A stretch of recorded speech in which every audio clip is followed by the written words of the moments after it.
This is a video lecture over Chapter 3, Mendelian Genetics, and it's going to be the first of 2 videos.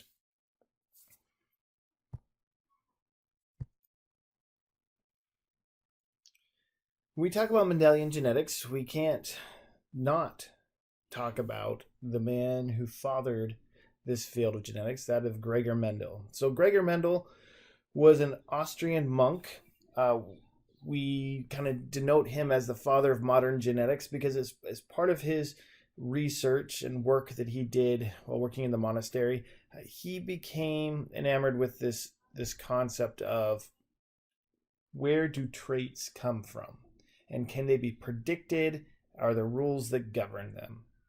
And he set up a series of experiments, I'm sure you remember from 112, in which he looked at how different traits were passed from generation to generation. And as he started to notice some of the trends, he became more curious about what caused these different ratios. And so he set up a very elaborate experimental design in which he categorized the patterns of inheritance. And this is without him knowing anything about meiosis or mitosis or DNA. His approach was to take a model organism. In his case, it was the pea plant. And he chose peas for a number of reasons. One is they're very easy to grow. 2, you can develop what we call true breeding strains in which the particular trait that is chosen will continue to be expressed in other generations. It's also allowed him to have control over the matings that took place because he could take a paintbrush and collect the pollen from one flower and then pollinate an additional flower with that. So he could either self-fertilization, on the same plant, or if he wanted to, he could even do cross-fertilization on different plants. Additionally, using plants allowed him to have generations that could occur within a distinct growing season, so a short amount of time. And the characteristics that he was looking at were easily observable. And in most cases, what he was looking at too only had 2 distinct trait forms. So for example, some of these traits included things like seed shape, in which there was 2 states. You either had the round or the wrinkled. Color, in which you either had the yellow or the green. Pod shape, where it's full or constricted. Pod color, flower position, whether it was what we call axial or terminal, where it's on the end of the plant, or axial to the plant, the stem. And then height, whether it was tall or a dwarf plant.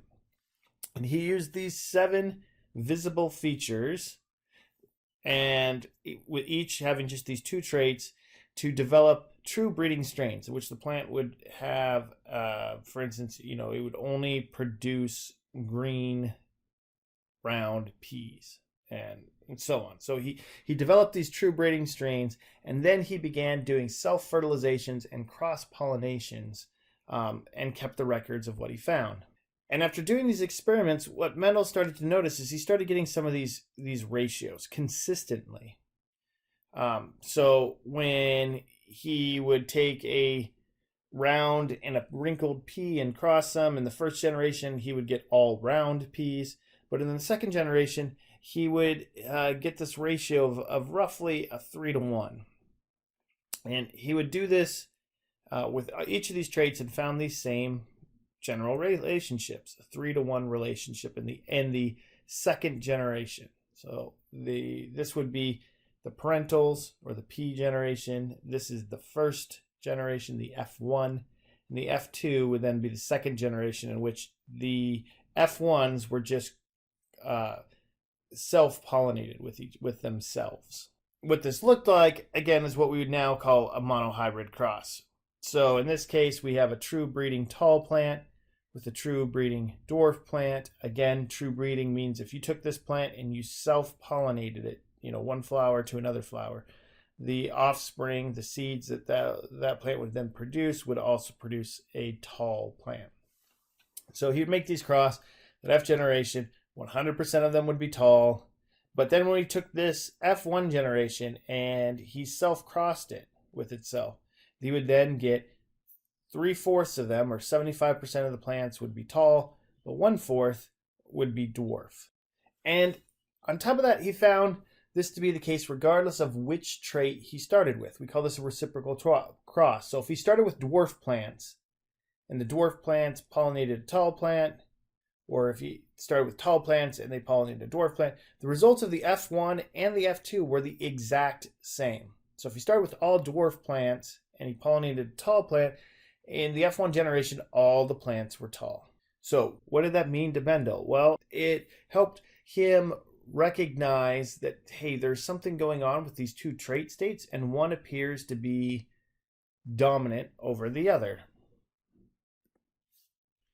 And so from these observations, Mendel created what we call his 4 postulates.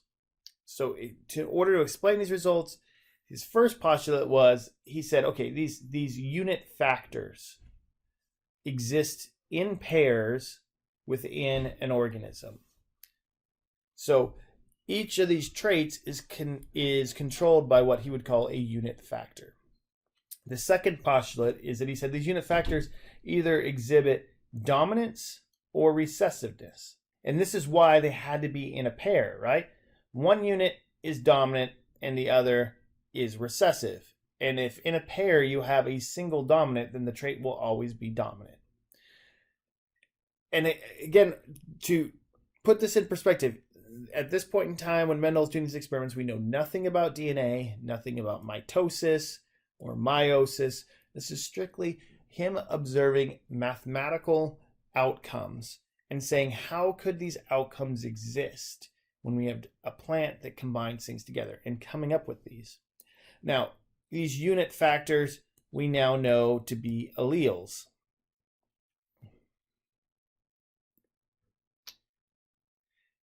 In addition, what he said is, okay, his third postulate was what we call the law of segregation. He said these pair unit factors, they must segregate or separate independently during the gamete formation. So when the plant is making the pollen, and when the plant is making, in the female reproduction, when it's making the egg, there must be a random separation of these unit factors. Much later, when we understood mitosis and meiosis, we understood DNA, and we could actually visualize chromosomes, we put together, or science took Mendel's work and developed what we call the law of inheritance. So these are how our traits are transmitted from one generation to the next. So first off, we call physical traits now phenotypes. Okay, phenotypes are linked to genes that are inherited. The unit factors we call alleles, right? So you can have, everybody has 2 alleles for each gene in their DNA. Now, those alleles combine to form what we call the genotype. The genotype this is not the expressed trait, but it is the genetic combination of the alleles that we have. All genes are located on what we call a locus. So each gene has its own locus, plural would be loci, and this is a specific region in the DNA on the chromosome in which that gene is found. And the phenotype then is determined by the genes found, the allele combination, or in some cases, genes found on different loci and different chromosomes. So again, we recognize that some of these alleles can be dominant and some alleles are recessive. Now the dominant tends to be the more common trait. Why is it more common? Because you only have to have a single allele for it to be expressed in the phenotype. So in the case of the pea plants, tall was the dominant trait. Okay, and then recessive was dwarf. Something that we should denote. Quite often in Mendelian genetics, especially with how Mendel termed his stuff, the letter used for the trait usually corresponds with the mutant allele or the recessive allele. So in the case of plants, the most common plant or the most common trait was tall. So most plants are tall, and then suddenly every now and then you'd get a dwarf plant. That seemed odd. So for Mendel, he used the D to denote dwarf. Tall is a capital D, denoting that it's the dominant. And then the little d, the lowercase, is dwarf. So for most of the time, we would use the D rather than say T and putting a capital T, lower t. Now, all alleles, they're found in what we call homologous pairs, right, at a particular locus. So we have two of them. If those alleles are identical, like we have here, where we have two large D's, we would then say that this is a homozygous individual. If we have two different alleles, so capital D and a little d, we would say it's heterozygous. They're not identicals. Now, each organism can be heterozygous and homozygous at different loci. So just because we're homozygous for the tall dwarf, or in this case, we're homozygous for tall, doesn't mean that at another loci, say for seed color, that we couldn't be heterozygous. We'll come back to that. That kind of really touches on Mendel's fourth postulate, the law of independent assortment. Now, in order to visualize and kind of see how this occurs, we can create what's called a Punnett square. So a Punnett square was devised by Reginald Punnett. It's named after him, and this is a way in which we can take genotypes of a particular individual and visualize how what are the potential gamete combinations that could occur from all possible random fertilized events. So what we typically do when we do this is we would take, if this are the two genotypes of our individual, right? When this individual makes gametes, it's going to make, in this case, only gametes that are tall because it's true breeding. This one makes only gametes that are dwarf because it's true breeding. And then the only possible cross that could be made for the F1 generation would be a capital D and a lowercase d, to where we have a heterozygous individual. So they're all tall phenotypically, but genotypically, they are all heterozygous. Now, when we get to this next cross, the F1 cross where it crosses with itself, we then have two potential gametes that can be created by, in this case, the male tissues and then the female tissues, and all of those crosses that could then occur during fertilization are depicted here. Now, this gets a little bit hard to see, so Punnett made this a little bit easier. Let's make the square. So we can draw a square, right, bifurcate it, and then we can put on the top, whatever, you can put either the male or the female. In this case, let's say this is the female. So we put the female on top. She could have either a big D or a little d. We put the male on the side, either big D, little d, and then we just fill out these crosses. So this would become big D, big D, big D, little d, big D, and little d, which phenotypically this would be tall, tall, tall, and dwarf. So that's how we can do a simple Punnett square. Now, if we wanted to determine if individuals displaying a dominant phenotype are either homozygous or heterozygous. So if we went back to the previous example, let's say we're looking at that a tall plant, and it's just tall, and we want to know, hey, is this individual heterozygous or homozygous for the tall allele? The way we would do that is we need to form a test cross in which we cross a dominant phenotype with another phenotype to depict what we would get. And the phenotype that is always chosen is the homozygous recessive. Right? Why? Because that's one of the only phenotypes we can be absolutely sure that one, it's true breeding, and that two, that when we cross it, whatever outcomes we get would best reflect. Because if we took, say, a homozygous dominant and we did this cross, even if this guy was heterozygous, it would again result in all offspring being phenotypically tall or dominant. So with a single cross, if we use the homozygous recessive individual, we can figure out. So again, look, let's just say that the dominant phenotype, that individual was actually homozygous. So if we crossed it with a heterozygous dwarf, what we would expect to get is all tall offspring. And again, if you're not sure about that, do the Punnett square. Okay. If, and this is a big if because technically we don't know this, but if this person is homozygous, when we do that cross, they will always have one allele that is dominant. So phenotypically, all tall. Now, genotypically, we would have one half would be homozygous dominant and one half would be heterozygous. But phenotypically, all tall. If the individual was actually heterozygous, however, and we cross with a homozygous test cross of recessive, then we would expect to get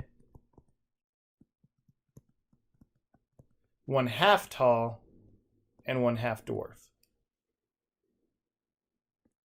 So please note, when we do a test cross, we always use a homozygous recessive individual for that test cross.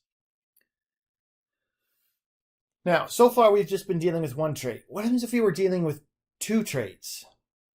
Okay, how would we follow this? Well, we can use Punnett's method and do a Punnett square for that, in which we treat each of the potential gametes separately, and we would come up with a larger Punnett square. So in this case, the Punnett square, we have 4 potential gametes that could be created from an individual that is, in this case, yellow round and green wrinkled. Okay, so homozygous dominant, homozygous recessive for both traits. This person is only going to get, a green round gamete. This person is only going to, yellow round. This person will only have a green wrinkled gamete. And then when we combine this, the only outcome that we'll get, everybody is going to be heterozygous, in which they'll be yellow and round. When we do this self-cross, this is where we then get into the Punnett square of needing to do a dihybrid cross. And we're essentially crossing an individual that's this with an individual that's this. What are the potential ways in which these can recombine? So we would go through, and the way you would do this is you'd say, okay, I'm going to take, starting with each trait, I'm either big G or little g. So I could be big G, big W. I write that there. I could be big G, little w. I'll write that there. Then going to here, I could also be little g, big W here, little g, little w. Those are my 4 gametes that I could produce.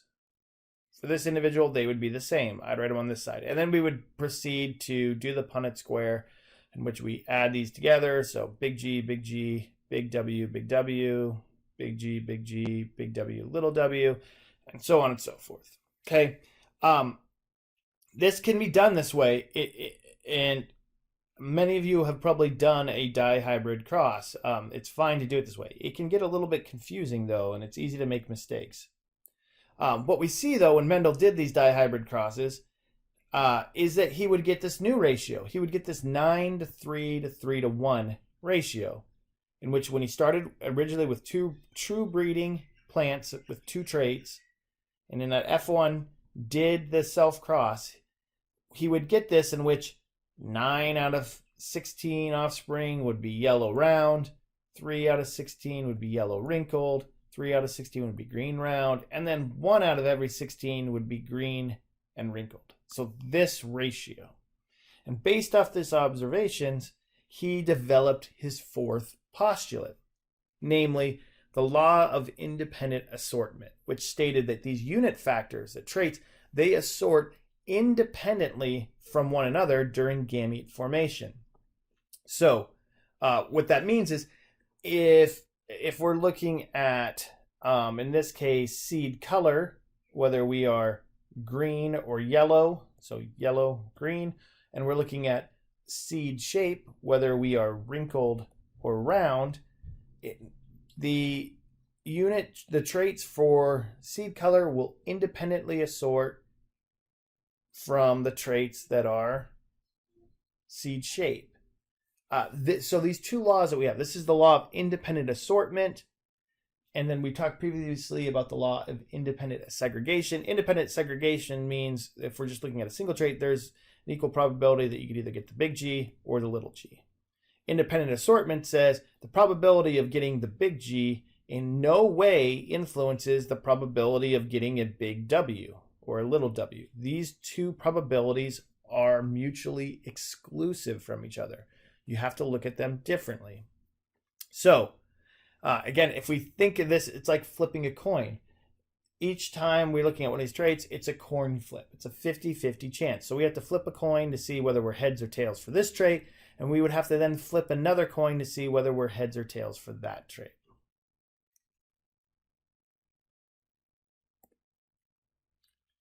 Now, these same rules would apply if we went to, say, a trihybrid cross, right? Now we have 3 traits. These traits would independently assort from each other. Once we got to that F1, these are the potential gametes that we have. In theory, we could create a Punnett square for this, but it would be very, very complex. And so this brings us to the method that I want to kind of go over with you guys, that I want you to try to use, which is called either the forked line or the branch diagram. And this methodology is a lot simpler to do regardless of how many traits we're dealing with, because you're just doing a simple monohybrid cross each time. Why do we do that? Because we can utilize what's known as the product rule to predict the frequency of 2 independent events occurring. So we just treat each trait separately. So here's an example. Let's go back to that original dihybrid cross that we did. Let's say we have an individual that's yellow and round, and we're self-crossing it with another yellow round. And just to remind you, this would look like this.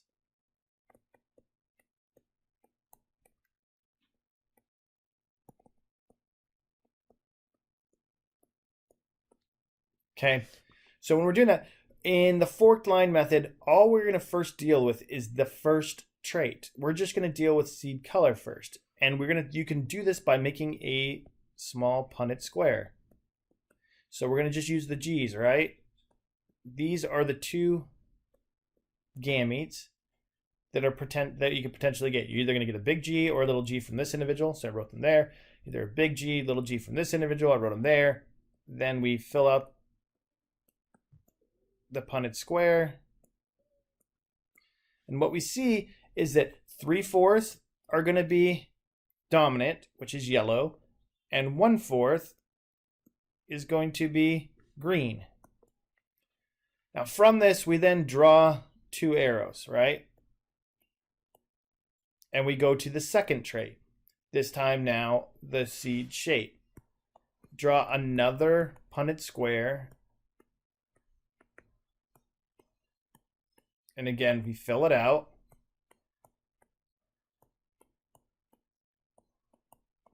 And we're going to get that same 3/4 round, 1/4 wrinkled.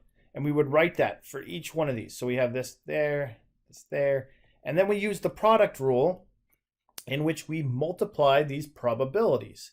Because in the product rule, we're using the term and. What's the probability of being yellow and round? Or the probability of being yellow and wrinkled? So we would do 3/4 times 3/4, which is equal to 9/16, right? Sometimes it's easier to write it this way. When you're multiplying fractions, again, 3 times 3 is 9, 4 times 4 is 16, 9/16. And so just from doing this, we get that ratio of that 9 to 3 to 3 to 1 just by using the product rule. And we didn't have to create that large dihybrid cross. Okay, now dihybrid crosses, they're not impossible to do. You can do them, by doing just like we did on the previous slide. But if had this been 3 traits, 4 traits, 5 traits, we still could have answered this using the forked line method, and all we would ever have to be able to do is just do a monohybrid cross, a single Punnett square. So coming back to this one, how do we do this? Right? Same thing. We would do, for each one of these, we do the Punnett square. So for this first trait, for the A or B, we do our Punnett square. Big A, little a, big A, little a. And once you start doing enough of these, you know the ratios. You can do these in your head. 3/4, 1/4, right? So that's what we write, 3/4, 1/4. Then we go to the BB. Okay, again, we can either be big B or a little b. Those are the 2 options of the gametes.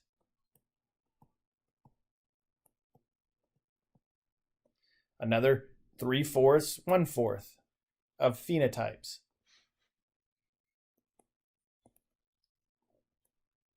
Write those in those. Then we go to the C. And again, we're just doing another heterozygous cross. So it's going to be the same thing. 3/4, 1/4. Multiply those all across. 3/4 times 3/4 times 3/4, 27/64, 9/64, so on and so down. There's our ratio. We calculated out pretty quickly that trihybrid cross. If you had tried to do this, is it possible to do all the combinations in a Punnett square? Sure, but it would have taken a lot of time, and it's very easy to get confused because students make mistakes when they're trying to create these random gametes, right, of all possible combinations. If you miss one of those combinations or you write something down wrong, your ratio is going to be wrong. So using this forked line or this branched method is so much simpler, and this is what you're going to need to learn to do your homework. So what was Mendel's legacy? Well, he made all these experiments. He detailed his notes. He wrote up his stuff. But because of the nature of science at this time, his manuscripts largely stayed in the monastery and weren't known outside of Austria. So he was never appreciated in his lifetime. It wasn't until much later that his work was rediscovered as geneticists started to actually develop the chromosomal theory of inheritance, where they started using microscopy to visualize chromosomes and see these things. Then people started going back and realized, hey, this had been previously discovered. They hadn't seen the chromosome, but he had predicted that something would exist like that. So Mendel suggested that hereditary resulted in what we call discontinuous variation, that we have a dominance and a recessive relationship. Predecessors, or shortly after, Mendel, at the same time, we have people like Darwin and Wallace. They actually subscribed to a very different theory. They thought that there was continuous variation, that offspring were a blend of their phenotypes, of parental phenotypes. You had parent and parent put together, and it kind of blended it up, and you got a mixture somewhere between the two. These are 2 very different modes of inheritance. And Mendel showed that, at least for the traits that he was looking at, that there was discontinuous variation. Mendel's arguments then led to the support that builds what we now know as the chromosomal theory of inheritance, in which we state that genetic material in living organisms is contained in chromosomes, and that the separation of those chromosomes during meiosis is the basis for Mendel's principles of both segregation and independent assortment.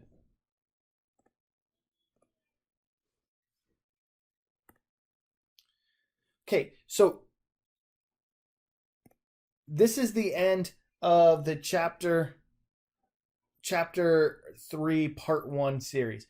The study guide that you'll be working on will have you start answering some of these monohybrid and dihybrid cross type questions. You'll be doing some of these calculations. So I encourage you to watch this video, but also move on to the part 2 video that talks a little bit more in depth about that, and we go into some more genetic problems.